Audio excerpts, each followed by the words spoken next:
संत पौलाचं फिलिप्पियरास पत्र याचा पहिला अध्याय आणि त्या पहिल्या अध्यायामध्ये आपण आहोत. देवबाब आपल्याला कृपा करत आहे की आपण चांगल्या रीतीने ते शिकावं.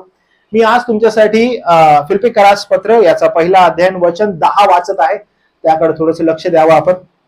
फिलिप्पियरास पत्र पहिला अध्याय आणि वचन 10. जे उन्नती ट्रस्टशी संलग्न आहेत, ठीक आहे, त्यांना हे वचन एकदम चांगलं माहित आहे.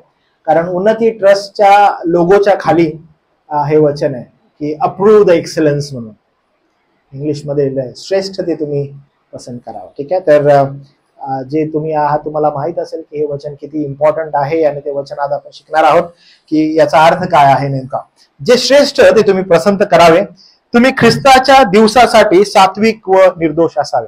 तर इथं वचनात दिलेलं आहे की जे श्रेष्ठ ते तुम्ही पसंत करावं, तुम्ही ख्रिस्ताच्या दिवसासाठी सात्विक व निर्दोष असावं. ख्रिस्ताचा दिवस म्हणजे जी एस्केटॉलॉजी आपण शिकत आहोत आणि ज्या प्रगटीकरणाचं पुस्तक आपण शिकत आहोत त्या संदर्भात हा संदर्भ आहे. तर जे श्रेष्ठ ते तुम्ही पसंत करावं, तुम्ही ख्रिस्ताच्या दिवसासाठी सात्विक व निर्दोष असावं, असं ते वचन आहे. देवबाब आपल्यावर कृपा करो हे वचन शिकण्यासाठी. प्रार्थना करूया आपण.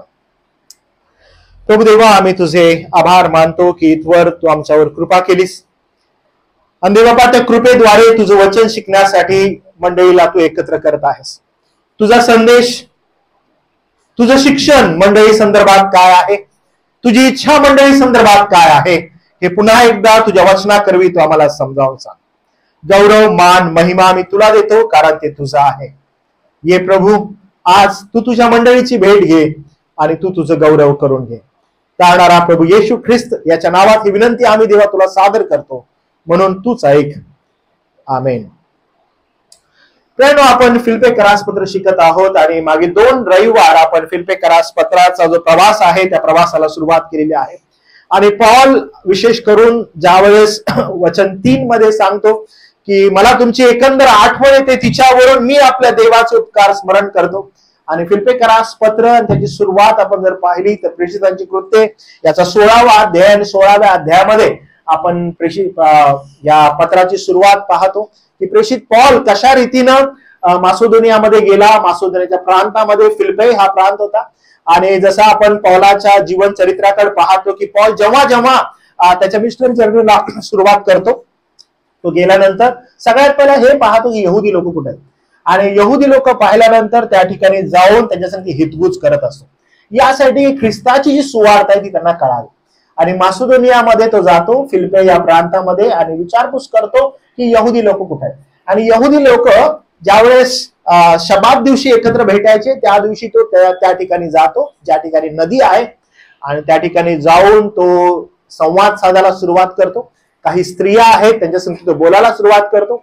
आणि त्याच्यामध्ये लुदिया नावाची जी स्त्री आहे तिचं अंतःकरण देवानं प्रफुल्लित केलेलं आपण पाहतो. त्यावेळेस पौलासंगती ती बोलू लागते, पौलाच्या शब्दांकरती कान देऊ लागते आणि देवाच्या कृपेद्वारे तिचं तारण होतं, तिच्या कुटुंबाचा बाप्तिस्मा होतो. आणि पौल त्या ठिकाणी राहतो. ती विनंती करते की तुम्ही माझ्या घरी राहा. आणि पौल तिच्या घरी राहतो. रोज आणि रोज तो बाहेर पडत असतो. आणि बाहेर पडत असताना ख्रिस्ताची सुवार्ता योग्य रीतीने कशी सांगता यावी, लोकांना सत्य कसं सांगावं हा त्याचा प्रयत्न असतो. अशा वेळेला एक भूत लागलेली मुलगी आहे आणि ती जोर जोरात रोज ओरडत आहे. काय ओरडत आहे तर हे जीवन देवाचे लोक आहेत, हे तुम्हाला तारणाचा मार्ग दाखवतात. आणि पॉल तिला इग्नोर करतो आणि तिचा जो मालक आहे तिच्या मालकाला ती मिळकत मिळवून देत आहे, पैसे मिळवून देत आहे. आणि लोक तिच्याकडे जात आहेत की त्यांच्या जीवनासंदर्भात काय आहे ते तिने सांगावं. पण पॉल काही विचारत नाही, सीला काही विचारत नाही, तरीही ही जोर जोरात ओरडत आहे की हे जीवन देवाचे लोक आहेत, हे तुम्हाला तारणाचा मार्ग शिकवतात. पॉल इग्नोर करतो. आणि आपण ते पाहिलं की पॉल ज्यावेळेस इग्नोर करत आहे त्याला माहित आहे की पुढे काय होणार आहे. तो मागं फिरून तिला म्हणतो की इथमधून निघून जा. असं दटावल्यानंतर तिचा जो मालक आहे तो मालक त्यांना पकडतो, रोमी लोकांच्या हवाली करतो आणि रोमी लोक त्यांना जेलमध्ये टाकतात. नंतर असं म्हटलंय पायामध्ये खोडे अडकवतात ते लोक आणि त्यांना आतल्या तुरुंगामध्ये टाकण्यात येतं. आणि ते लोक मग स्तुती करत आहेत, प्रभूची प्रार्थना करत आहेत. आणि अशा वेळेस आपण पाहतो की त्यांच्या पायातले जे बंद आहेत ते सुटतात. सगळे जे बंदिवान आहेत ते पौलाकडे सीलाकडे धाव घेतात. दरवाजे खुललेले आहेत. आणि ज्यावेळेस जेलचा अधिकारी हे सगळं पाहतो तो म्हणतो चोर पळून गेले की काय. तो आपली तलवार उपसतो, स्वतःला मारून घेणार. इथपर्यंत पॉल त्याला हाक मारतो आणि म्हणतो की काही स्वतःला इजा करू नको, आम्ही सर्वजण इथं आहोत. आणि आपण पाहतो की पॉल, सिला आणि इतर सर्व बंदिवान एका ठिकाणी आहेत. आणि त्यावेळेस तो अधिकारी येतो आणि त्याला म्हणतो की माझं तारण व्हावं म्हणून मी काय करावं. आणि पॉल त्याच्या कुटुंबाचाही बाप्तिस्मा त्या ठिकाणी करतो. आणि मग अशा प्रकारे हे फिलिप्पीची मंडळी प्रस्थापित झालेली आहे. आणि पॉल ज्यावेळेस त्यांना वचन 4 मध्ये म्हणतो पहिल्या दिवसापासून, म्हणजे कोणत्या, तर तो दिवस ज्यावेळेस पॉल नदीकाठी जातो आणि नदीकाठी जाऊन लुदिया संगती तो बोलत आहे आणि देव तिचा अंतःकरण प्रफुल्लित करतो. आणि ही मंडळी मग तशी प्रस्थापित झालेली आहे. या मंडळीमध्ये विशेष करून कोण आहे? लुदिया, तिचं कुटुंब, ते बंदीवान आणि त्याच्यानंतर असणारा तो अधिकारी. तर अशा प्रकारची ही मंडळी आणि मंडळीमध्ये वाढत असणारे लोक आहेत. आणि या मंडळीला मग पॉल पत्र लिहित आहे. आणि आपण पाहिलं की फिलिप्पी ज्यावेळेस पत्र लिहितो, मागचा रविवारचा जो संदेश होता तो आपण पाहिला की पॉल ज्यावेळेस फिलिप्पीला पत्र लिहितो त्यावेळेस तो पूर्ण म्हणजे आनंदानं, पूर्ण प्रीतीनं भरलेला आहे आणि तो त्यांना पत्र लिहित आहे. आणि आपण मागच्या रविवारी पाहिलं की फिलिप्पीला एक पत्र आहे आणि त्याचबरोबर पॉलाचं एक गलतीला पत्र आहे. आणि त्या दोघांमधला जो डिफरन्स आहे तो आपण पाहिला की कशा रीतीने पॉल फिलिप्पी संदर्भात एकदम आत्मीयता, प्रेम, उल्हास, पहिल्या दिवसापासून त्यांची प्रीती याविषयी बोलतो. आणि गलतीच्या मंडळीला ज्यावेळेस सुरुवात करताय त्यावेळेस तो त्यांना 3रा अध्याय 1ल्या वचनामध्ये मूर्ख म्हणतो.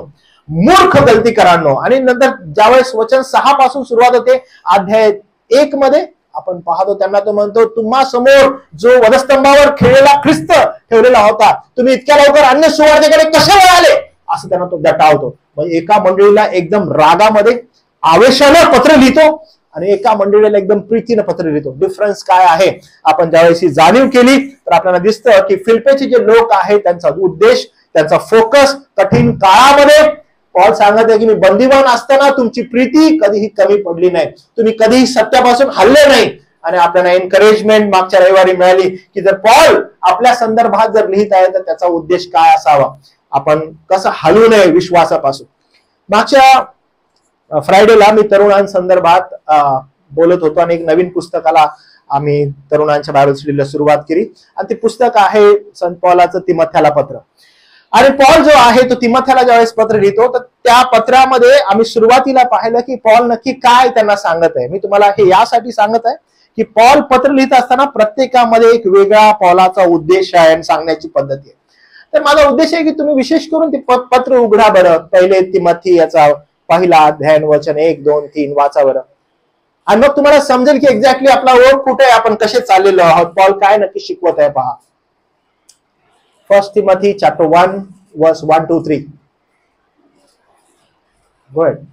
Paul, an apostle of Christ Jesus, by command of God our Savior and of Christ Jesus our hope, to Timothy, my true child in the faith, grace, mercy, and peace from the God and the Father and Christ Jesus our Lord.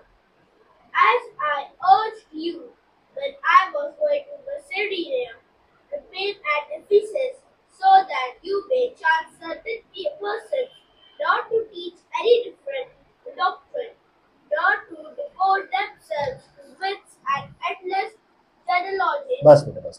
तुम्हाला समजत आहे काय म्हटलेलं आहे? Okay, मी तुम्हाला समजावून सांगतो. Paul काय करत आहे या ठिकाणी. पॉल ज्यावेळेस तिमथ्याला पत्र लिहित आहे, मी तुम्हाला सांगत आहे, परत इथं मसेदोनियाचा उल्लेख आहे. पॉल मसेदोनियाला जाताना, मसेदोनियामध्ये काय आहे तर फिलिप्पी प्रांत आहे. मसेदोनियाला जाताना पॉल काय करत आहे, पॉल तिमथ्याला म्हणतो पॉला तिमथ्या इफिसमध्ये राहा, इफिसमध्ये राहा. आपण ज्यावेळेस इफिस करास पत्र शिकलं त्यावेळेस आपण पाहिलं इफिस करास लोकांचा जो पाळक आहे तो तिमथी होता, पास्टर तिमथी त्याला आपण म्हणतो. तर ज्यावेळेस पॉल इफिस सोडून चाललेला आहे, पॉल तिमथ्याला म्हणतो तिमथ्या इफिसमध्ये राहा. तिमथी कोण आहे? मी तरुणांना सांगत होतो की ही जे यंग पास्टर म्हणजे एकदम तरुण पास्टर आहे. आणि त्याला तो सांगतो तू इफिसमध्ये राहा, मी पुढे जात आहे. इफिसमध्ये यासाठी ठेवतो, त्याला म्हणतो की मी तुला ग्रीट वगैरे करत आहे. आणि ज्यावेळेस तो सुरुवात करत असताना तो म्हणतो इफिसच्या लोकांना काही ताकीद दे. तो काय म्हणताय की इफिसच्या लोकांना ताकीद दे. ताकीद कशाबद्दल बरं? तर त्यांनी अन्य शिक्षण देऊ नये. They should not teach other doctrines. Okay, अन्य शिक्षण म्हणजे काय? डॉक्ट्रिन्स म्हणजे दुसरे सिद्धांत ते शिकवू नयेत, यासाठी त्यांना ताकीद दे. आता मी हे तुम्हाला यासाठी सांगत आहे की जेव्हा कधी पत्राची सुरुवात होते त्यावेळेस पॉल ज्यावेळेस गलतीच्या लोकांसंदर्भात बोलत आहे तो म्हणत आहे की तुम्ही डॉक्ट्रिन्स विषयी चुकला. ज्यावेळेस तो 6व्या वचनामध्ये येतो, म्हणतो की जे गोष्ट मी तुम्हाला सांगितली त्याच्यापासून तुम्ही एवढ्या लवकर अन्य सुवार्तेकडे कसं वळाला. पॉल ज्यावेळेस तिमोथेला लिहितोय तो म्हणतो की ताकीद दे इफिसच्या लोकांना की त्यांनी अन्य सुवार्ता शिकवू नये, सांगू नये मंडळीला. आपण ज्यावेळेस फिलिप्पीकडे येतो, फिलिप्पीला असं कोणत्याही प्रकारचं शिक्षण आपल्याला दिसत नाही, कारण they were very firm what Paul has taught them. पॉलाने जे शिक्षण त्यांना दिलं त्या शिक्षणामध्ये एकदम ते फर्म आहेत.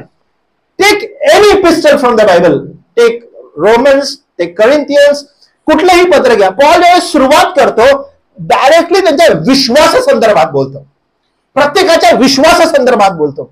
या ठिकाणी तुम्ही आणि बसलो ना, आपल्या स्वतःला आपण चाचपडून पाहणं गरजेचं आहे की जो विश्वास पवित्र शास्त्रामध्ये शिकवलेला आहे त्या विश्वासामध्ये मी फर्म आहे का. त्याच्यानंतर तिमोथेला तो सांगत आहे की तिमोथी तू असं राहा, तरुणपणामध्ये कसं राहिलं पाहिजे, काय केलं पाहिजे, जे काही शार्पण आहे ते सगळं नंतर आहे. सगळ्यात महत्वाचं हे आहे की काय तू सिद्धांतामध्ये उभा आहेस का, तुला सिद्धांत ठाऊक आहेत का, जो मूळ सिद्धांत आहे तुला खरं आणि खोटं माहित आहे का, तो चाचपडून पाहिलेस का. म्हणजे सगळ्यात महत्वाचा जो कॉल आहे तो बिलकुल हा आहे. तो म्हणते की तुला खरं खोटं कळतंय का. आणि तिमोथेला तो ती गोष्ट सांगत आहे. या ठिकाणी फिलिप्पीच्या पत्रामध्ये आपल्याला ती गोष्ट दिसत नाहीये. आपण पाहिलं गलतीच्या पत्रामध्ये ज्यावेळेस तो सुरुवात करतो त्यावेळेस तो म्हणतो मला आश्चर्य वाटते की तुम्ही इतक्या लवकर अन्य सुवार्थेकडे कसे वळाला. पुन्हा तो त्या विश्वासाकडे येतो. मी इथं तुम्ही उपस्थित असणाऱ्या प्रत्येकाला अर्ज करतो, प्रत्येकाने चाचपडून बघा की तुम्हामध्ये तो विश्वास आहे का. आणि जर तो विश्वास आहे तर चाचपडून पाहणं गरजेचं आहे की मी यथायोग्य रीतीने उभा आहे का. त्याच्यानंतर शार्पण आहे बरं का, मला काय करायचंय काय नाही करायचं, आध्यात्मिक जीवनात माझी वाटचाल कशी असली पाहिजे, मला कसं चाललं पाहिजे. पॉल काय म्हणतो तिमोथेला तो काय सांगत आहे, कशा रीती तो एनकरेज करताय, अशा अनेक गोष्टी आहेत. पण सर्वात महत्वाचं हे आहे की काय मला विश्वास ठाऊक आहे का, काय मी विश्वासामध्ये खंबीर आहे का, काय मी सुवार्तेमध्ये खंबीर आहे का. आणि हे फार इम्पॉर्टंट आहे, इथं मी चुकायला नाही पाहिजे. आणि म्हणून या ठिकाणी ज्यावेळेस आपण पाहतो पॉल फिलिप्पीच्या लोकांना जी गोष्ट सांगत आहे तो म्हणतो लॉट्स ऑफ लव्ह, खूप प्रीती आहे, खूप प्रेम आहे. कारण आपण पॉलाविषयी काय जाणलेलं आहे, पॉल स्वतः तुरुंगात आहे. ज्या वेळेस फिलिप्पी प्रांतामध्ये लुदियाच्या घरात काम होतं आणि लुदिया पासून ज्यावेळेस प्रवासाला सुरुवात होते, ज्यावेळेस या भूत लागलेल्या मुलीला दटावण्यात येतं, जो प्रवासाला सुरुवात झाली आहे, सगळ्यात पहिला आपण त्या ठिकाणी पाहिलं 16व्या अध्यायामध्ये पॉलाला छड्यांचे फटके मिळाले.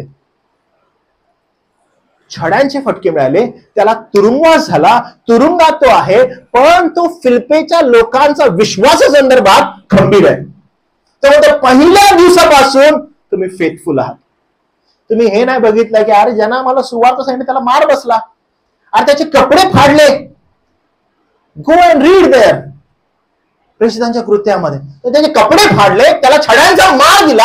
हे सगळं त्याच्याबरोबर चालू होतं, मंडळी त्याच्याबरोबर उभी होती कठीण परिस्थितीमध्ये. कारण का विश्वासामध्ये स्थिर आणि खंबीर लोक आहेत.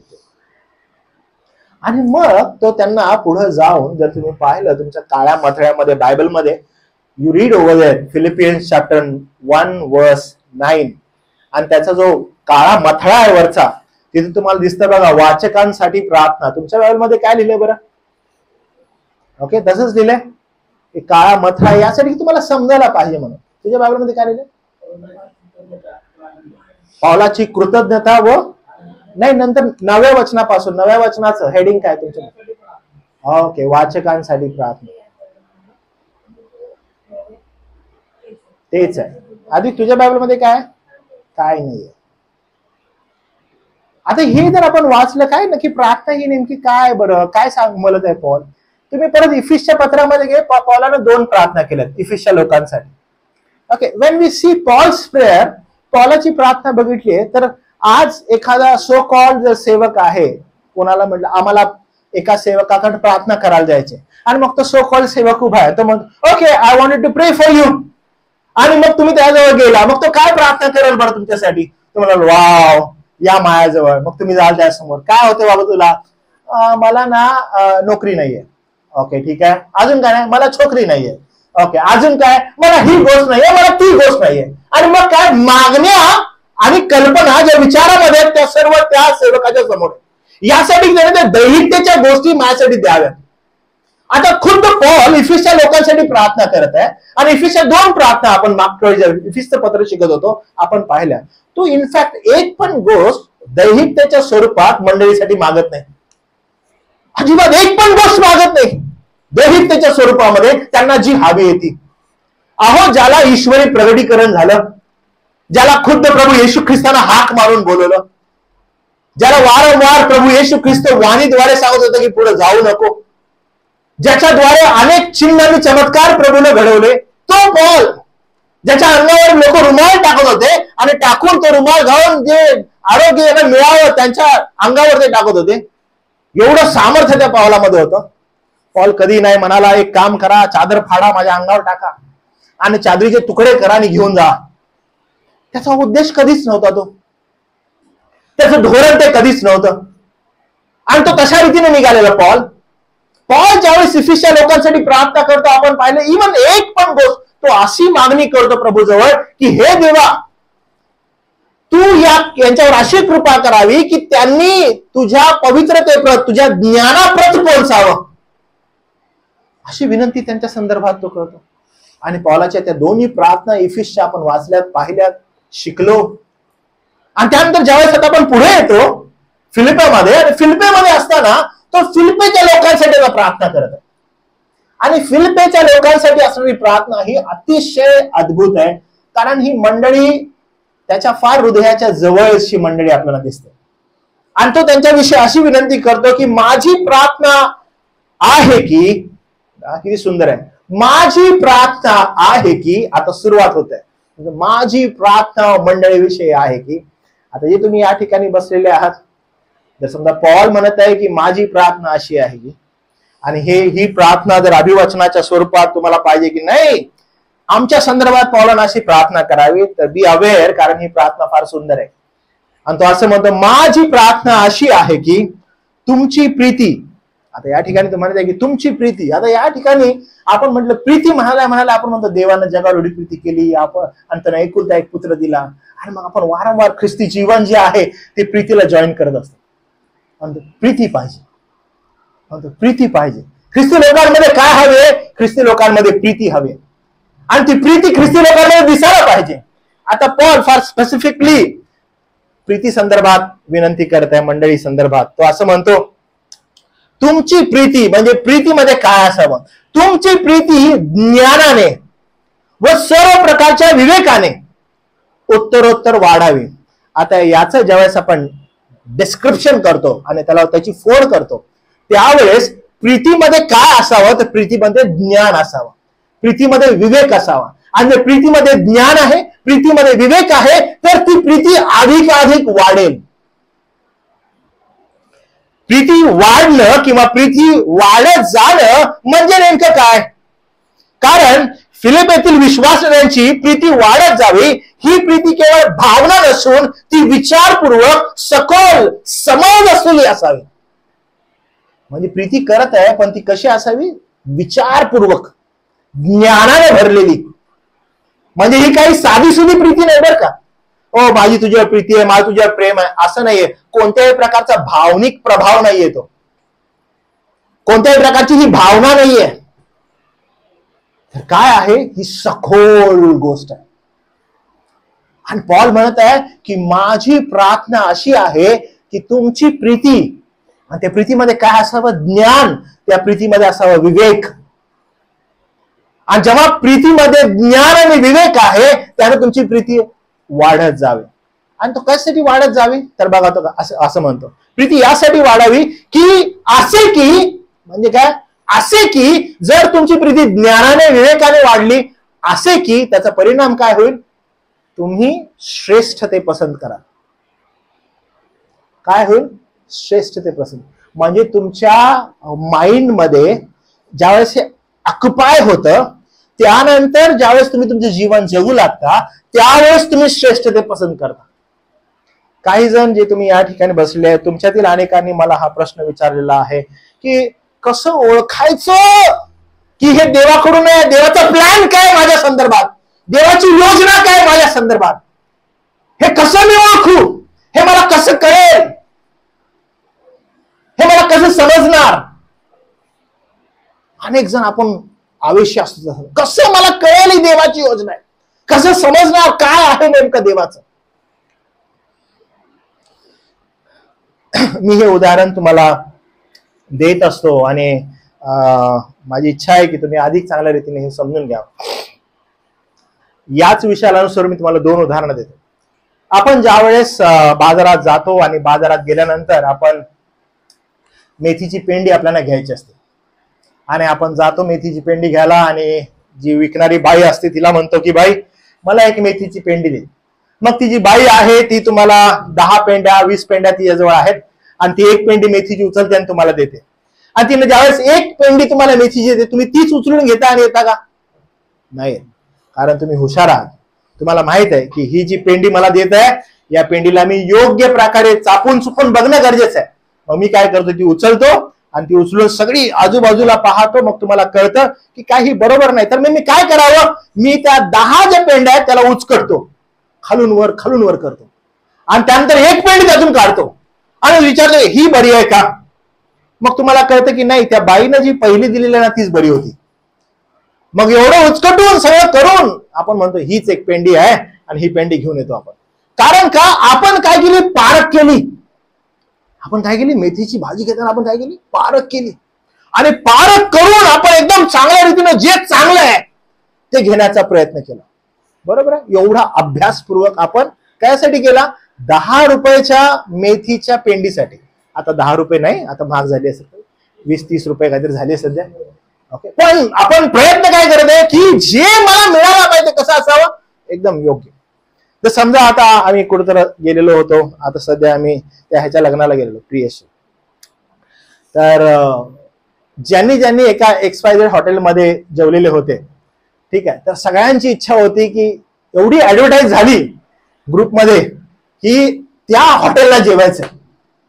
का बरं? कारण खूप सारे हॉटेल्स आहेत, पण काय झालेलं आहे, टेस्ट जी आहे, जी पारख आहे ती त्या ठिकाणी केलेली आहे की हे हॉटेल काय बेस्ट आहे.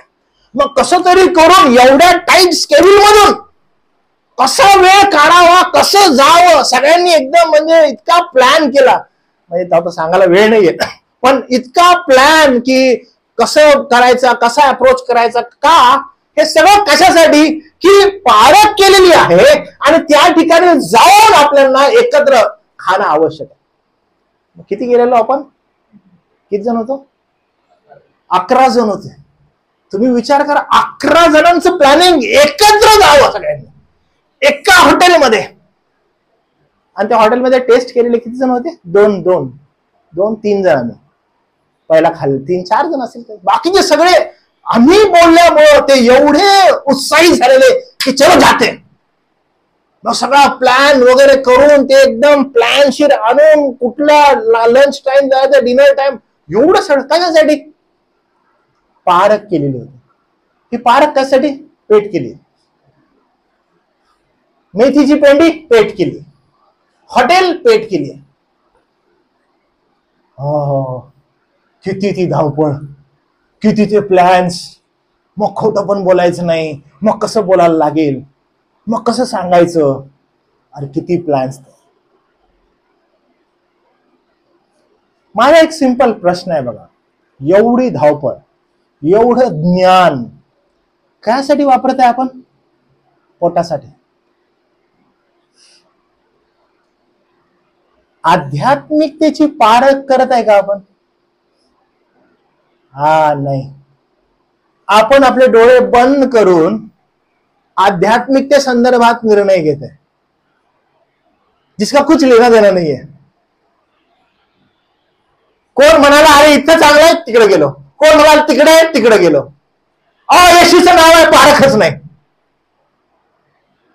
जे श्रेष्ठ ते तुम्ही पसंत करावं होतच नाही, जमतच नाही.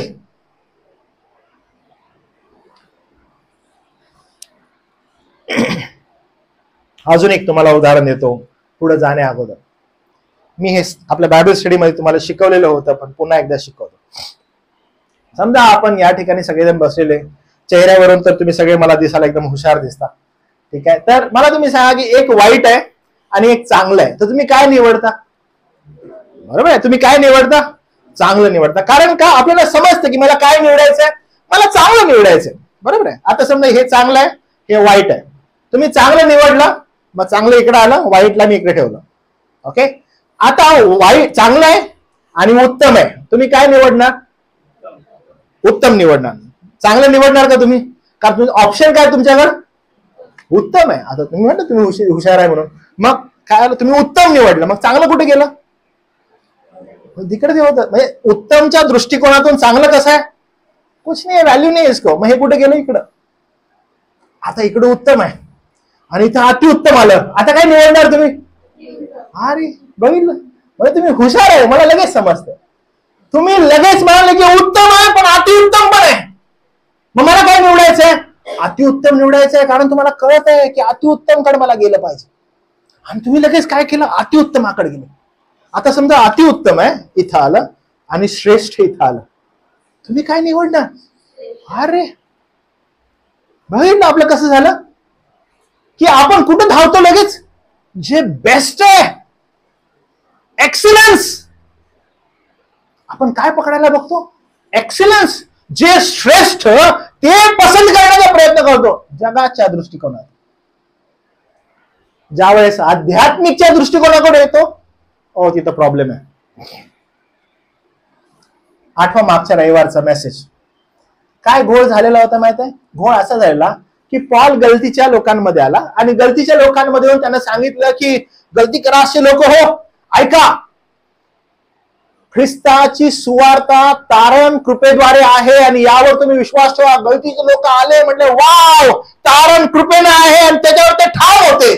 झालं असं की यरूशलेमेतून काही खोटे बंधुगण आले आणि खोटे बंधुगण येऊन त्यांना म्हणाले की कृपेद्वारे तारण आहे. अच्छा ठीक आहे, पण तुम्हाला माहित आहे की येशू ख्रिस्त हा यहुद्यांसाठी आलेला होता, त्यामुळं कृपेनं तारण आहे, पण सुटका गरजेची आहे.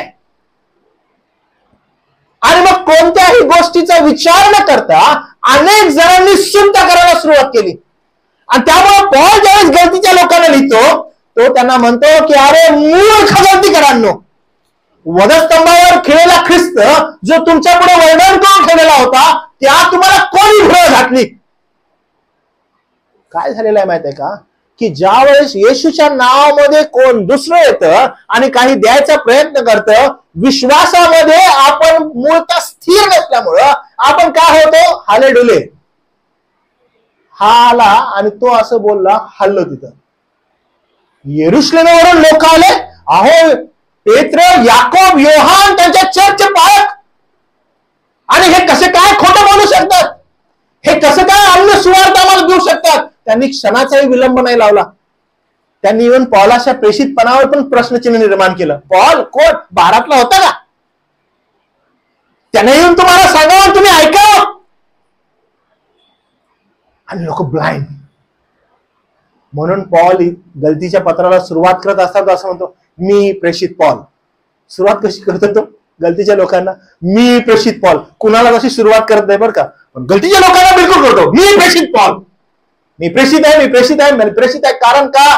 कुणा मनुष्याने नाही, मला खुद्द प्रभू येशू ख्रिस्तानं बोलवलंय, त्याचं प्रगटीकरण मला झालेलं आहे. लोकांना प्रश्नचिन्ह आहे पॉलावरच. किती वाईट आहे. घटना काय घडत आहेत बघा. आणि म्हणून तो सांगत आहे की अन्य सुवार्ता आली कुणाच्या नावानं? येशूच्या नावानं. तुम्ही इतक्या लवकर अन्य सुवार्तेकडे कसे वळाला? मोठा प्रश्न आहे. तुम्ही श्रेष्ठ पसंतच नाही केलं. तुम्ही श्रेष्ठ पसंतच नाही केलं.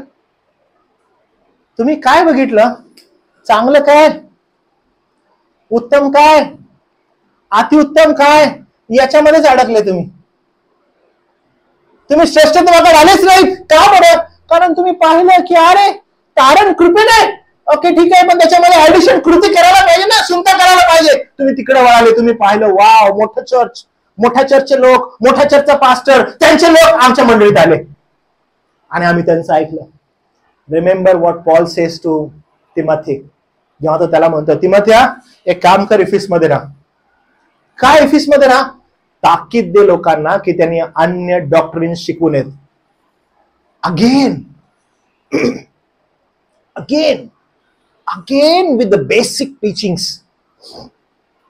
मंडळी ही फार इम्पॉर्टंट रोल प्ले करते. मंडळीला माहित असलं पाहिजे की मंडळी कोणत्या विश्वासामध्ये उभी आहे, कोणत्या विश्वासामध्ये उभी आहे. तुम्हाला आठवतं आज प्रार्थना करत असताना मी स्टार्टिंगलाच तुम्हा सगळ्यांना म्हटलं आपण आपल्या राष्ट्रासाठी प्रार्थना करूया.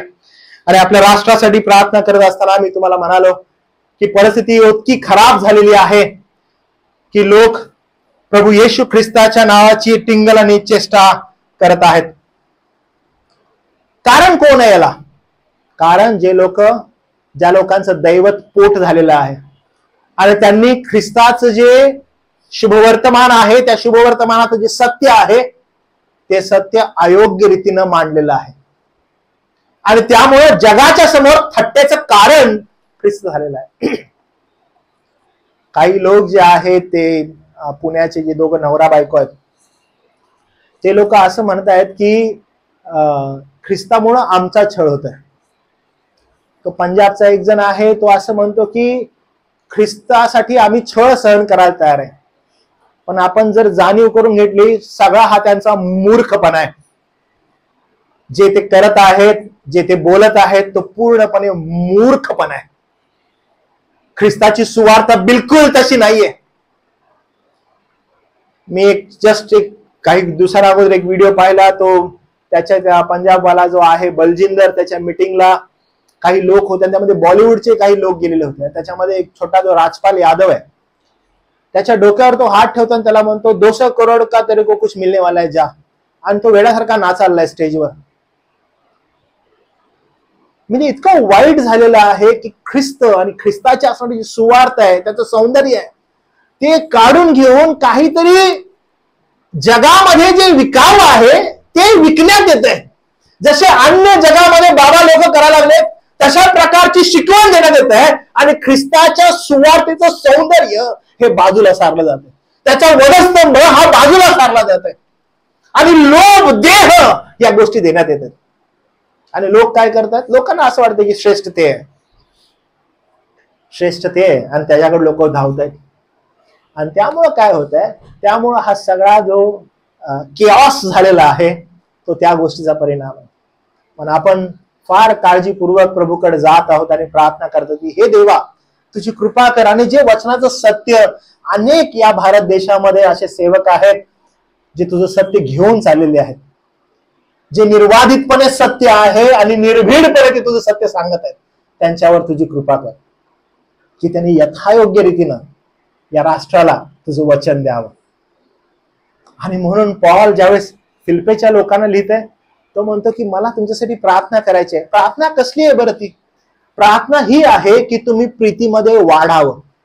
इथं बसलेले तुम्ही आणि मी सगळेजण, आपली इच्छा आहे की आपण ख्रिस्त सदृश्य प्रीती एकमेकावर करावी.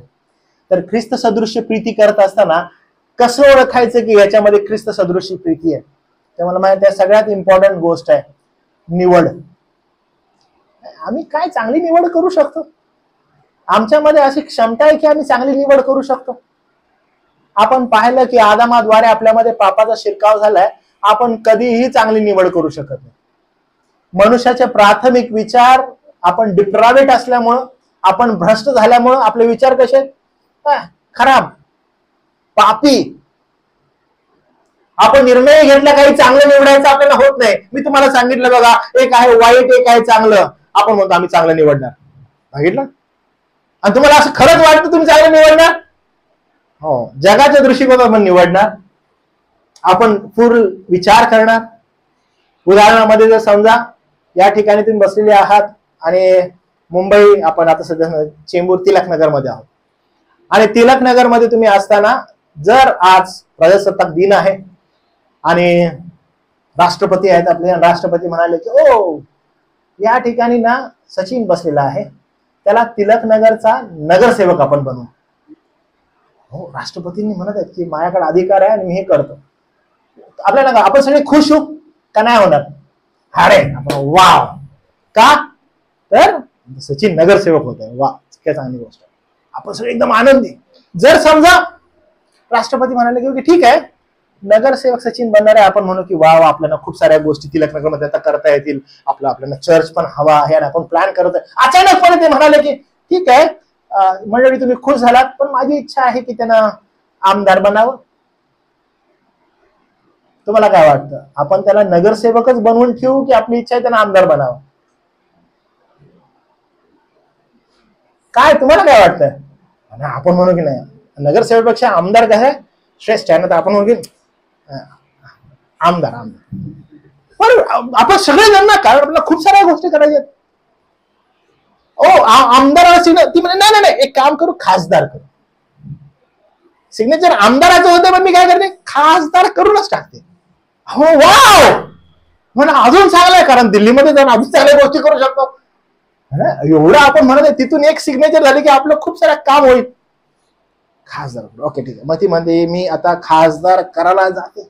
ओ नाही नाही नाही काय मी मुख्यमंत्री करते ना. अरे काय डायरेक्ट आपण म्हणू नाही नाही नाही आम्हाला खासदारच पाहिजे. नाही आपण सगळेजण जाऊ. नाही घे ना किती चांगली ऑफर आहे. म्हणजे आपण काय करत आहोत, आपलं ज्ञान आपली बुद्धी आपली जेवढी क्षमता आहे त्या क्षमतेला अनुसरून आपण पाहतो की चांगलं काय वाईट काय उत्तम काय अतिउत्तम काय, आणि ती म्हणते की नाही ठीक आहे ते काम करते पीएम साठीच आपण करू आणि बाणीच आणू देशामध्ये थांबा आणि पीएमच करून टाकू. आपण म्हणू का नको नको नको बरं का तुम्ही मुख्यमंत्री नाही. असं कसं काय खरा का, कारण आपण काय करत आहोत जगामध्ये तोलमोल करून यथायोग्य रीतीने पुढे जात आहोत आणि निवड करत आहोत जगाच्या दृष्टिकोनातून. कारण आपल्याला जगातील गोष्टीचं ज्ञान आहे आणि आपल्याला समजतंय की कोणती गोष्ट फायद्याची आहे. त्यामुळे तुम्ही इथे जे बसलेले आहात बघा, अनेक जण जे आहात तुम्ही विचार करत आहात की ना हो मग फायद्याचं काय, ह्याच्यातून कसा चांगला फायदा आहे, कसं मिळेल काय मिळेल, हा सगळा विचार आपला आहे आणि त्या दृष्टिकोनातून आपण निर्णयाप्रत जात आहोत. मग तुमच्यापैकी जे मला असा प्रश्न विचारतात की बा आम्हाला समजावं की देवाच्या दृष्टिकोनातून काय आहे ना, की आपण जगाच्या दृष्टिकोनातून विचार करायला लागल्यावर म्हणत आहे की निवड जी आहे ती कशा प्रकारची असली पाहिजे. आता देवाच्या दृष्टिकोनातून निवड काय असायला पाहिजे ते कसं समजायचं, ते कसं कळायचं. आणि आज पवित्र शास्त्र ज्यावेळेस पॉल प्रेयर करतो त्यावेळेस तो असं म्हणतो की तुम्ही श्रेष्ठ ते निवडावं. आता तुमच्या समोर समजा खूप सारे ऑप्शन्स आहेत, खूप साऱ्या गोष्टी आहेत. प्रभूची निवड कशी काय समजायला पाहिजे, तर खूप सुंदर रीतीनं पॉल 2 शब्द वापरतो आणि त्या 2 शब्दामध्ये एक शब्द आहे ज्ञान आणि एक शब्द आहे विवेक. काय आहे, एक शब्द आहे ज्ञान आणि एक शब्द आहे विवेक. तुमच्यामध्ये ज्ञान आणि विवेक असेल तर तुम्ही प्रीतीमध्ये वाढता, उत्तरोत्तर वाढता. ज्यावेळेस तुम्ही ज्ञान आणि विवेक आहे आणि तुम्ही प्रीतीमध्ये वाढता त्याचा परिणाम काय होतो, त्याचा परिणाम होतो तुम्ही प्रीतीमध्ये वाढता आणि जे तुम्ही श्रेष्ठ आहे ते तुम्ही पसंत करायला लागता. ज्ञानासाठी ग्रीकमध्ये एक शब्द आहे आणि तो फार सुंदर आहे. ओके, आणि तो शब्द आहे इपिजोनोसिस. याचा अर्थ देवाशी जवळीक साधणारे सखोल वैयक्तिक ज्ञान. ज्यावेळेस हा शब्द वापरण्यात येतो त्यावेळेस ग्रीकमध्ये जेव्हा जेव्हा हा शब्द इपिजोनोसिस हा वापरलेला आहे त्यावेळेस देवाशी जवळीक असणारे सखोल ज्ञान म्हणजे विवेक बुद्धी म्हणजे योग्य अयोग्य यामध्ये फरक ओळखण्याची क्षमता. ओके, हे मनुष्याच्या दृष्टिकोनातून का नाही, देवाच्या दृष्टिकोनातून. म्हणजे ज्ञान विवेक कसा मिळेल बरं. रिमेंबर दिस, प्रत्येक ईश्वर प्रेरित शास्त्रलेख तुम्हाला सद्बोध करतो. बघितलं तुम्हाला काय करतो, सद्बोध, सुधारणूक, नीती शिक्षण, हो हे सगळं देतो यासाठी की तुम्ही पूर्ण असावं. म्हणजे जर तुम्हाला ज्ञान हवंय, जर तुम्हाला विवेक हवा आहे, पॉल म्हणतो की it is a scripture itself. म्हणजे तुम्हाला प्रीतीमध्ये जर वाढायचं आहे आणि योग्य आणि अयोग्य याच्यामधील फरक तुम्हाला ओळखायचा आहे तर तो ओळखणं तुम्हाला कुठून आहे, तर पवित्र शास्त्रामधून. कारण का आपण मूळतः भ्रष्ट आहोत. आपण योग्य अयोग्य हे ओळखू शकत नाही. जगाच्या दृष्टिकोनातून आपण काय करत असतो विचार, हो नाही आम्हाला नगरसेवक नको आम्हाला, आमदार पाहिजे, आमदार नको आम्हाला. कारण का तुम्हाला या जगामध्ये जो सिस्टम आहे तो माहित आहे आणि त्या सिस्टमच्या आधारे तुम्ही निर्णयाप्रत पोहोचत आहात. जे तुम्ही या ठिकाणी अविवाहित आहात, तुम्हाला मी सांगतो, जर तुमच्या समोर एखादा देखना मुलगा आला लग्नासाठी आणि तुम्ही त्या मुलाकडे पाहतात, हो चांगला दिसत आहे, माझ्या वयामध्ये आहे आणि मला ह्याची लग्न करायचंय, आणि जर समजा त्यांना सांगितलं माझं 7वी पर्यंत शिक्षण झालेलं आहे, हो किती चांगला मुलगा, 7वी पर्यंत शिक्षण झालेलं आहे माझं. मग तुम्ही इथं बसलेली मुलं, हो मी ग्रॅज्युएट आहे, 7वी पर्यंत झाले, काय करायचं बाबा, मी त्यांची लगीन करायची की देखणं आहे चांगलं आहे, मी कसं ओळखायचं, मला कसं समजेल प्रभूकडून आहे, मी कोणत्या कॅटेगरीज मध्ये पाहायला पाहिजे, मला कसं समजेल त्या गोष्टी. प्रेम हे फार इम्पॉर्टंट आहे की तुम्ही ज्ञान आणि विवेकाने भरायला पाहिजे, त्याशिवाय तुम्हाला कळणार नाही. कारण का मूळतः भ्रष्ट आहे आपण भ्रष्ट असल्यानं आपल्यामध्ये सगळ्यात पहिली ची गोष्ट येते आपल्या मस्तिष्कामध्ये, ते काय आहे, तो आहे जगाचा प्रतिसाद, पाप. आपली प्राथमिक विचार काय माहिती आहे का, पापी, भ्रष्ट. आदामाने हवेपासून जर तुम्हाला आणि मला काही प्राप्त झालंय ती आहे भ्रष्टता, आणि या भ्रष्टतेतून आपण मुक्त होऊ शकत नाही. म्हणून प्रभू येशू ख्रिस्ताला की तुम्ही चांगलं काही निवडूच शकणार नाही, तुमच्यामध्ये चांगलं निवडण्याची क्षमताच नाहीये. आणि त्यामुळे प्रभू येशू ख्रिस्त तुमच्या आणि माझ्यासाठी चांगला ज्येष्ठ बंधू झाला, वधस्तंभावर आपला प्राण दिला, आणि तो म्हणाला मी जावं हिताचं आहे, मी न गेलो पवित्र आत्मा येणार नाही. तो येऊन तुम्हाला सत्यात चालवेल. कारण का माझं वचन सत्य आहे. तुम्हाला सत्य कळत नाही, तुम्हाला सत्य समजत नाही, म्हणून तो येईल आणि तुम्हाला सत्यात घेऊन जाईल. तुम्ही स्वतःवर विसंबून राहून निर्णय घेऊ शकणार नाही, तुम्हाला बरं वाईट कळत नाही, कारण तुम्ही जे निर्णय घ्याल ते वाईटच असणार. मग आम्ही काय करावं, तुम्ही ज्ञान आणि विवेकाने भरलं जावं. हो प्रभू आम्हाला ज्ञान आणि विवेक कसा मिळेल, रीड द स्क्रिप्चर. प्रभूचं सखोल ज्ञान तुमची बुद्धी ऑक्युपाय करेल. आणि म्हणून प्रभू म्हणतो की पहा शेवटल्या दिवसामध्ये तुला मी नवहृदय देईन. तुम्हाला समजत आहे ही गोष्ट काय, म्हणजे लिटरली तारणानंतर ऑपरेशन होतं बरं का, न्यू हार्ट गॉड प्रोव्हाइड्स. कारण का अरे भ्रष्ट, जगाच्या दृष्टिकोनातून तुम्हाला मूर्ख पाडण्यात येईल, माना ढोलण्यात येतील. काय मूर्खपणाचं डिसिजन आहे, काय चालू आहे यांचं.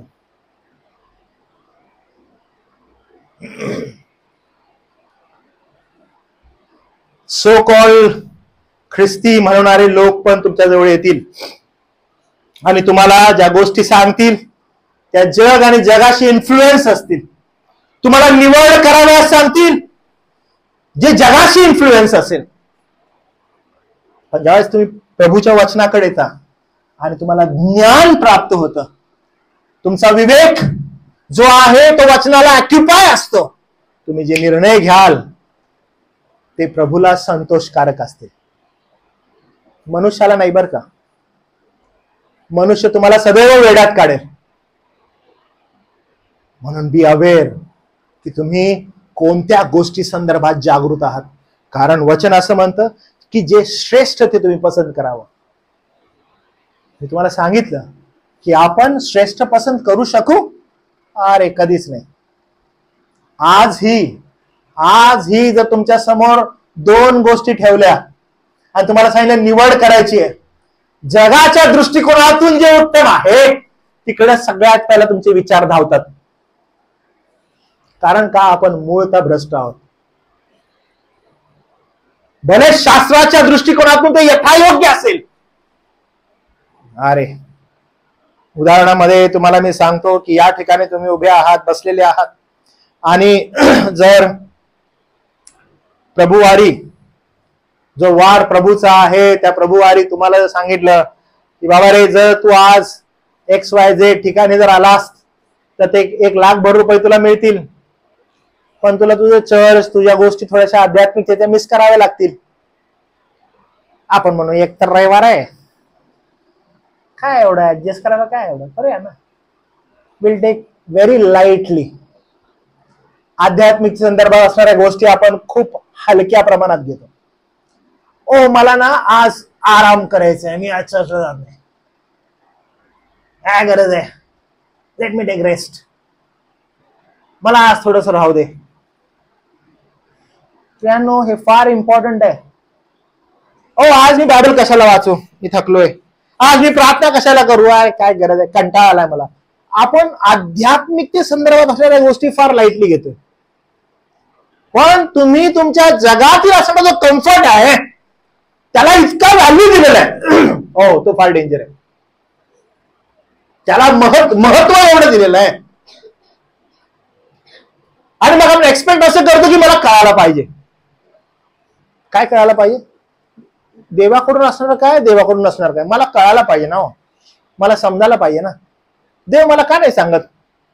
म्हणजे सगळं काही जग आणि जगातल्या गोष्टींसारखं मला करायचंय, आणि मला इच्छा अशी आहे की देवाकडून काय मला समजावं. अहो, हे खोटेपणा करायला लागलोय आपण. मी पुन्हा तुम्हाला सांगतो की किती भ्रष्ट आहे याचा विचार करा. 20 रुपयाच्या भाजीसाठी 10-20 पेंड्या तुम्ही उचकता, उचकडून टाकता त्या बाईचं सगळं. का? 20 रुपये, एवढा विचार करताय.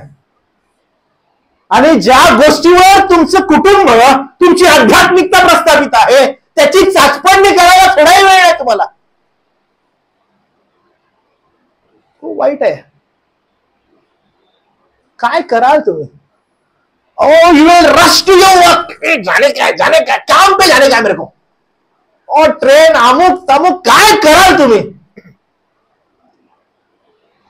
हो मला ना आध्यात्मिक बायबल स्टडीला यायचं आहे. अरे नाही जम रहा है भाई मेरे को, खूप थकलोय मी आज, मी दमलोय आज, मला कंटाळा आहे आज.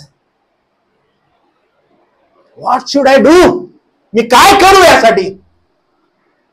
जे श्रेष्ठ ते मी पसंत करावं. अहो, जे श्रेष्ठ तुमच्या लाईफ साठी आहे तुम्ही खरंच पसंत करताय? खरंच करताय? खरंच तुम्हाला कळत आहे तुमच्या लाईफ साठी श्रेष्ठ काय? तुम्हाला ठाऊक आहे? काय वाटतं तुम्हाला, कोण श्रेष्ठ आहे?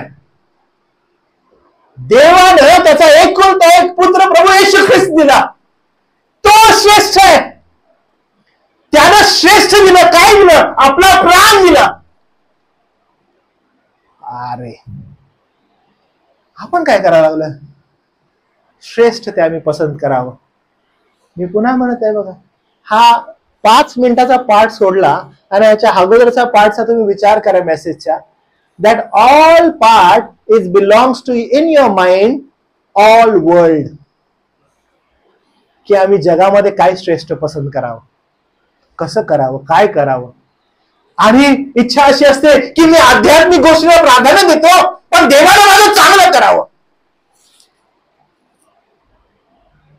फिलिप्पीच्या लोकांसंदर्भात पॉल फार फर्म आहे, आणि पॉल म्हणतो की माझी प्रार्थना तुमच्याविषयी अशी आहे, हे फिलिप्पीच्या लोकांनो, की तुम्ही ज्ञान आणि विवेक यामध्ये असं वाढावं त्या प्रीतीमध्ये की जे श्रेष्ठ ते तुम्ही पसंत करावं.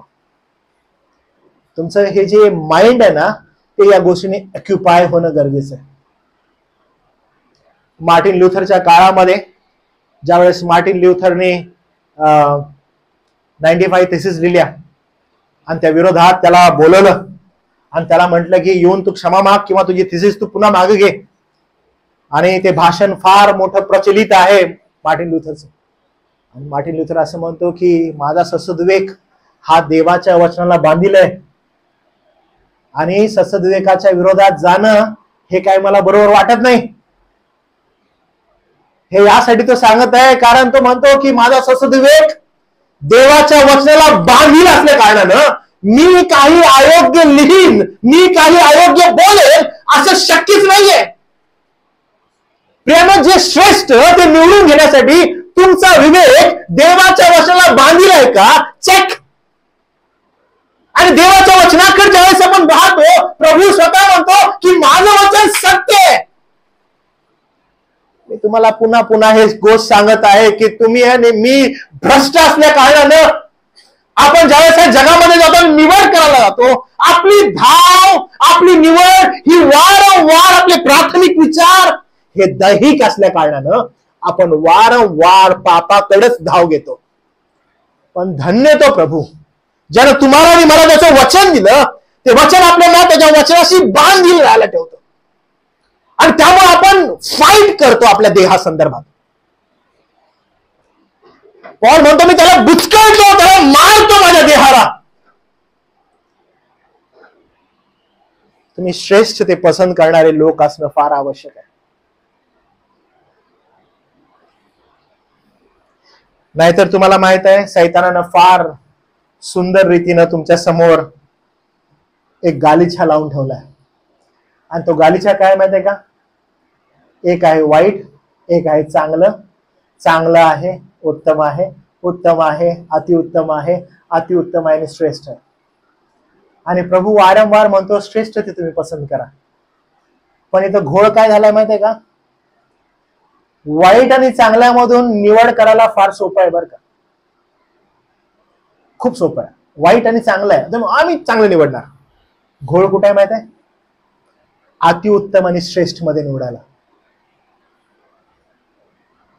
जो ज्ञानी, जो विवेकानं भरलेला आहे तोच ही गोष्ट करू शकतो. आणि त्याच्यासाठी निडर हृदय लागतं. आणि ते हृदय माणसाचं असेल का? नाही, देवानं ऑपरेट करून तुम्हाला दिलेलं असावं नवीन हृदय, जे एजेकिएलच्या ग्रंथात दिलेलं आहे. हे कुणाही सर्वसाधारण मनुष्याचं काम नाही, हे अनन्य साधारण मनुष्याचं काम आहे. तोच ही गोष्ट करू शकतो, त्याच्यावरती कृपा आहे. नाहीतर आज जगामध्ये मोठा साठा तुम्ही बघाल, फ्लोज आणि फ्लोज तुम्ही बघाल. महत्वाचं हे आहे की काय मी चांगलं वाईट यापेक्षा मी जे उत्तम अतिउत्तम आणि श्रेष्ठ यामधून मी योग्य निवड करू शकतो का? कारण ज्या वेळेस मी स्वतःहून जर पुढे जाईन माझी निवड ही सदैव मूर्खपणाची असेल. But when I go to scripture मला ते अतिशय क्लिअर पिक्चर समजायला लागतं. त्यामुळे तुमच्या समोर जर काही येत आहे आणि तुम्ही ती पाहत आहात आणि तुम्हाला निवड करायची आहे, जर तुमचं मन देवाच्या वचनानं पूर्णपणे बांधील नाहीये तुम्ही तुमच्या निर्णयामध्ये चुकणार. जॉन पायपर फार सुंदर म्हणतात. ते असं म्हणतात की तुमच्या रोज दैनंदिन जीवनामध्ये अशा 1000 गोष्टी आहेत ज्याचे निर्णय तुम्हाला सकाळपासून रात्रीपर्यंत घ्यावे लागतात आणि त्या गोष्टी पवित्र शास्त्रात नमूद नाहीयेत. सकाळी उठल्यापासून रात्री झोपेपर्यंत. उदाहरणामध्ये मी असं करावं का, मी हे काढावं का, मी हे घालावं का, मी हा शर्ट घालावा की दुसरा शर्ट घालावा, मी असंच यावं, मी असंच बोलावं, मी असंच उभं राहावं की असं राहावं. हजारो निर्णय आहेत. त्याहून पलीकडे मी असंच बोलावं की असं बोलू नये, मी आता या ठिकाणी काय उत्तर द्यावं काय देऊ नये, असे हजारो निर्णय आहेत. त्या प्रत्येक निर्णयाकड, त्या प्रत्येक बोलण्याकड, त्या प्रत्येक कृतीकड जर तुम्ही पाहाल तर तुम्हाला दरवेळेस असं वाटेल की मी काय करावं.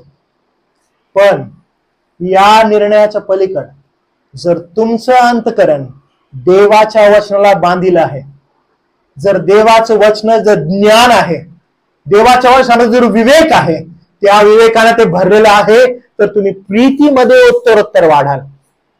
आणि ज्यावेळेस तुम्ही त्याच्या प्रीतीमध्ये उत्तरोत्तर वाढाल त्यावेळेस तुमच्या समोर जे श्रेष्ठ येईल त्याला तुम्ही पसंत कराल. नाहीतर घोळ फार मोठा आहे तुमचा. परत मला हा प्रश्न येईल, कसं ओळखायचं, कसं समजून घ्यायचं सांगा ना. मी तुम्हाला सांगतो, हा प्रॉब्लेम तुमचा न मिटणारा होऊन जाईल. तुम्ही तुमची प्राथमिकता चेक करणं आवश्यक आहे. देवाच्या वचनाचं असणारं प्राधान्य आवश्यक आहे. कशा रीतीने तुम्ही स्क्रिप्चरकडे बघत आहात ते समजणं आवश्यक आहे. कारण पॉल फार सुंदर या वचनामध्ये पुढे जाऊन म्हणतो, तो असं म्हणतो, जे श्रेष्ठ ते तुम्ही पसंत करावं. ज्या वेळेस या जगामध्ये ज्या श्रेष्ठत्वाकडे तुम्ही चालला तिथं तुम्ही योग्य पसंत कराल, तर मग शास्त्र असं म्हणतं, म्हणजे काय होईल, तुम्ही प्रभूच्या दिवसासाठी, आपण प्रगटीकरणात शिकत आहोत एस्केटॉलॉजी मध्ये, त्याच्या शेवटल्या दिवसामध्ये काय होईल, त्याच्या दिवसासाठी तुम्ही निर्दोष असाल. काय जबरदस्त आहे हे, की ज्यावेळेस प्रभू येईल प्रभूला तुम्ही सामोरे जाल आणि प्रभूला म्हणाल, प्रभू या जगामध्ये जे तू ठेवलंस आमच्यासाठी आम्ही पाहिलं आणि आम्ही पूर्णपणे विश्वासू राहिलो आणि ते विश्वासू राहून आम्ही दे बापा गौरवी असं सादर झालो. कारण ख्रिस्ताच्या आम्ही त्या न्यायासाठी तयार राहू. कधी तयार राहू, जेव्हा आपण ऑक्युपाय असेल देवाच्या वचनासंगती आणि देवाचे गौरव स्तुती व्हावी म्हणून येशू ख्रिस्ताच्या द्वारे जी नीतिमत्वाची फळे त्यांनी भरून जावं. प्रियानो, पॉल देवाला प्रार्थना करत आहे आणि तो म्हणत आहे की अधिकाधिक प्रीतीमध्ये तुम्ही वाढत जावं. ती विवेक बुद्धीनं असावी, ती ज्ञानानं असावी. तो फिलिप्पीच्या लोकांसाठी जी प्रार्थना करत आहे ती नक्कीच आजच्या मंडळीसाठी आहे. आज आपण आपल्या प्रत्येक जे निर्णय आहेत, जे काही दृष्टिकोनातून तुम्ही तुमच्या लाईफमध्ये गोष्टी ठरवलेल्या आहेत, त्याचं मूल्यमापन करा.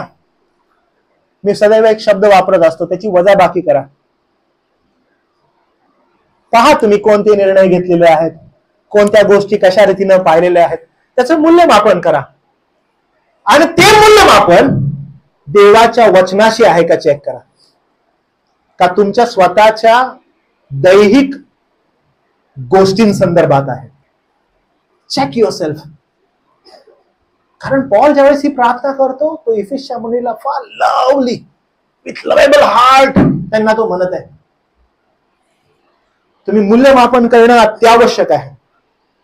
देवाच्या गौरवासाठी सर्वोत्कृष्ट म्हणजे श्रेष्ठ गोष्टींची निवड करा. ह्याच्यामध्ये स्वतःची इच्छा, स्वतःचे संकल्प, स्वतःच्या योजना पुढे आणू नका. मी काही 2-3 दिवसांना अगोदर या राहुल संगती बोलत होतो आणि विवाहा संदर्भात आमच्या काही गोष्टी चालू होत्या आणि त्याच्यामध्ये मी त्याला एक गोष्ट सांगितली की जेव्हा माझं बायबल कॉलेज झालं आणि बायबल कॉलेज झाल्या मला एक आंटी भेटली, वयोवृद्ध आंटी. आता त्या जगामध्ये नाहीये. माझं वय त्यावेळेस 24 होतं आणि तिने मला म्हणाली की पोरा लग्न कर. आणि मी आंटीला म्हणलं, आंटी आता लग्न करू? ती बोलली लगेच लग्न कर. मी म्हटलं का? तर ती म्हणाली की तू आता सेवेत उतरणार, जर कुठल्या घरी तू गेलास आणि त्या घरामध्ये समज 5 वर्षाच्या जास्त जर वयाची मुलगी आहे आणि जर ती घरात एकटी असेल, तिच्या घरी जायचं नाही. आणि जर 80 वर्षाची पण एखादी म्हातारी आहे, तिच्या पण घरी जायचं नाही. तू म्हटलं असं का? शैतान धूर्त आहे, तुझ्या सेवेला अडखळ येऊ शकतं. खूप वाईज मला ती बोलत होती आणि ती म्हणाली पोरा लग्न कर. कारण लग्नाच्या समोर मी जात असताना उद्देश एकच होता आणि तो उद्देश हा होता की प्रभू तुझी सेवा करायची, माझं लग्न कर. हे फार इम्पॉर्टंट आहे की तुमच्या आयुष्यामध्ये तुम्ही एखादी गोष्ट करता, त्याचं कारण काय, रिझन काय, वाय, काय रिझन आहे तुमचं. कुठलीही गोष्ट, कोणतीही निवड, काम करताय तुम्ही, एखाद्या कामासंदर्भात तुम्ही करताय, आम्हाला ज्यावेळेस ही 2 लेकरं आहेत, प्रभू आम्हाला बाळ पाहिजे. हा क्लेपा कशाला पाहिजे?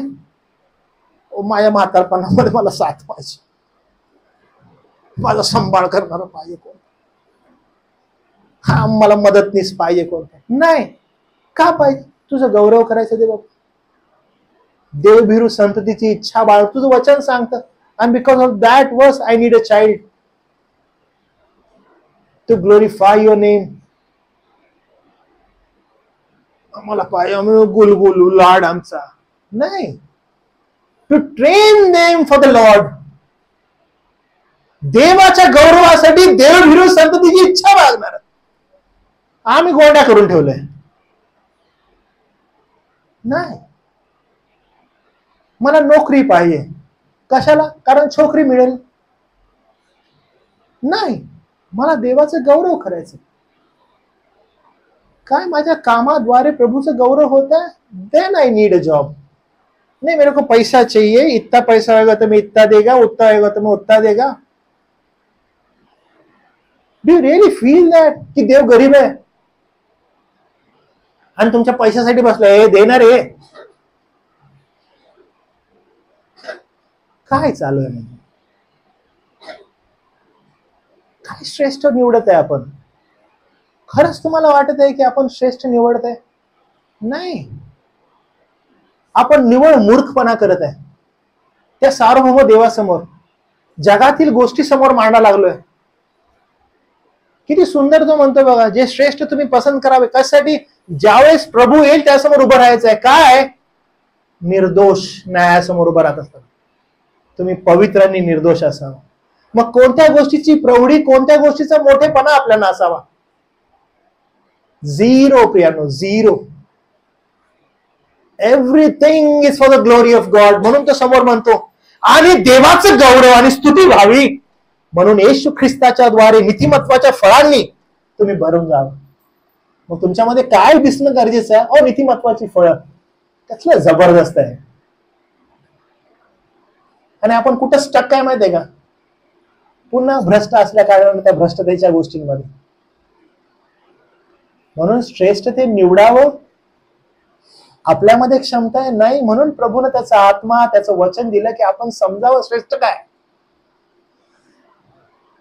आपण स्वतःला चाचपडून बघा.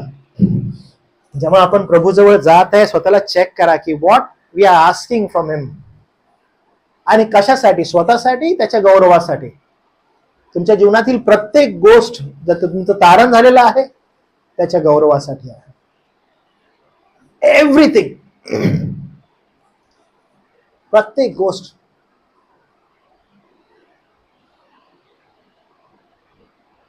जर त्याच्या गौरवासाठी ती नाही आहे, तुमच्या आयुष्यामध्ये त्याचा उपयोग नाहीये. बरं का? बिलकुल नाही. देवानं प्रत्येक गोष्ट जर तुमच्या आयुष्यामध्ये दिलेली आहे ती त्याच्या गौरवासाठी आहे. आणि जर त्याद्वारे त्याचं गौरव होत नाही तर तुम्हाला विचार करणं आवश्यक आहे. मग तो तुमचा जॉब असो, तुमचं घर असो, एनिथिंग एनिथिंग. तुम्ही या ठिकाणी येत आहात आणि या ठिकाणी येऊन जर तुम्हाला देवाचं गौरवाची जाणीव होत नाही, this church is not for you then, or I am not a good pastor to be in this church. जर मी तुम्हाला योग्य मार्ग दाखवतोय देवाच्या गौरवाचा, I am not worthy to stand in this pulpit and preach. मी इथे येऊन तुम्हाला म्हणत आहे की हो देवबाप तुम्हाला ना घर देव, देवबाप तुम्हाला गाडी देव, देवबाप तुमचं लग्न करो, देवबाप तुम्हाला लेकरं देव, देव येशूच्या नावात घेऊन टाक. I am not worthy to stand here and preach the gospel. I'm here to make sure तुम्ही काय निवडत आहेत. तुम्ही जग आणि जगातल्या गोष्टींच्या मागे लागलात, तुमचं मन देवाचं ज्ञान आणि त्याच्या विवेकानं नाही तर जगाच्या गोष्टींनी भरलेलं आहे. आणि तुम्ही जगाच्या गोष्टींसाठी येत आहे आणि त्याला जर मी प्रोत्साहन देत आहे तर मी पाळक म्हणण्याच्या लायकीचा नाहीये. Be aware. प्रभूनं फार सुंदर रीतीनं त्याच्या वचनाद्वारे आपल्याला सांगितलेलं आहे. अवघड हे आहे, मी पुन्हा एकदा तुम्हाला सांगतो, वाईट आणि चांगल्यातून निवडणं फार सोपं आहे. पण उत्तम अतिउत्तम मधून श्रेष्ठत्वाकडे जाणं हे फार अवघड आहे. आणि हे निवडण्यासाठी तुम्हाला फक्त देवाच्या कृपेची गरज आहे, ती त्याच्या वचनामध्ये आहे. म्हणून देवाच्या वचनाकडे पहा, स्वतःला चेक करा, तुमची प्राथमिकता चेक करा आणि म्हणा की नाही प्रभू, आम्हाला तुला प्राथमिकता जी आहे तिथं आम्हाला पाहायचंय. कारण आपल्या आयुष्यामध्ये प्रत्येक जी गोष्ट आहे चांगली आहे, देव आम्हाला धन्यवाद द्या आणि त्याला समर्पित करा, कारण हेच आपलं पाचारण आहे. प्रभुदेवा, या वचनाद्वारे आपल्यावर कृपा कर. प्रार्थना करूया आपण. प्रभुदेव बापा, आम्ही तुझ्या चरणाजवळ येतो, विनंती करतो प्रभू की आम्ही प्रीतीमध्ये वाढावं. ही प्रीती फक्त भावना नसून ज्ञान आणि विवेकाने पूर्ण असावी. आम्हाला अधिक चांगल्या रीतीनं ती कृपा मिळावी की आम्ही देवापर निवड करावी कोणत्या गोष्टींची, जे श्रेष्ठ आहे ते आम्ही निवडावं. तर श्रेष्ठ काय देवा? तुझा एकुलता एक पुत्र प्रभू येशू ख्रिस्त, जो संपूर्ण त्याच्या वचनामध्ये आहे. जर आम्ही त्याच्या वचनाचं मनन करतो तर त्याचं ज्ञान, त्याचा विवेक यानं आम्ही भरतो. याचा परिणाम हा होईल की या जगामध्ये घेत असणाऱ्यांचे जे काही निर्णय असतील ते निर्णय त्याच्या वचनाला बांधील असतील. आम्हावर देवा तुझी कृपा कर. योग्य निवडण्यासाठी आम्हाला तू सहायता आणि मदत कर. गौरव, मान, महिमा आम्ही तुला देतो, कारण ते तुझा आहे. तारणारा प्रभू येशू ख्रिस्त याच्या नावात ही प्रार्थना केली म्हणून देवा तू आहे. आमेन.